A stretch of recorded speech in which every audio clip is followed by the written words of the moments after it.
ଆଜିର ନୂତନ ଶବ୍ଦ ହେଉଛି ADMINISTRATIVE। ଆକୁ ଆମେ ଉଚ୍ଚାରଣ କରିବା ଆଡମିନିଷ୍ଟ୍ରେଟିଭ।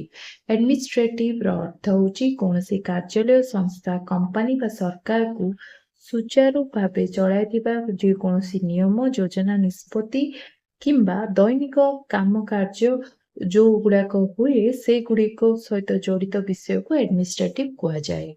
ଓଡ଼ିଆରେ ଅର୍ଥ ହେଉଛି ପ୍ରଶାସନିକ କିମ୍ବା ପ୍ରଶାସନୀୟ।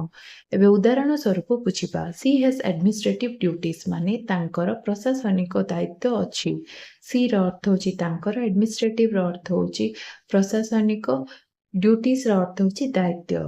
ଦ୍ୱିତୀୟ ଉଦାହରଣ, ଆଡମିନିଷ୍ଟ୍ରେଟିଭ ୱାର୍କ ଇଜ୍ ଇମ୍ପୋର୍ଟାଣ୍ଟ ମାନେ ପ୍ରଶାସନିକ କାର୍ଯ୍ୟ ଗୁରୁତ୍ୱପୂର୍ଣ୍ଣ। ଆଡମିନିଷ୍ଟ୍ରେଟିଭର ଅର୍ଥ ହେଉଛି ପ୍ରଶାସନିକ, ୱାର୍କର ଅର୍ଥ ହେଉଛି କାର୍ଯ୍ୟ, ଇମ୍ପୋର୍ଟାଣ୍ଟର ଅର୍ଥ ହେଉଛି ଗୁରୁତ୍ୱପୂର୍ଣ୍ଣ। ଏମିତି ଭିଡ଼ିଓ ଦେଖିବା ପାଇଁ ଚ୍ୟାନେଲ ସହିତ ଯୋଡ଼ି ରୁହନ୍ତୁ। ଚ୍ୟାନେଲକୁ ଲାଇକ୍, ସେୟାର, ସବସ୍କ୍ରାଇବ କରିବେ। ରହିଲି ନମସ୍କାର।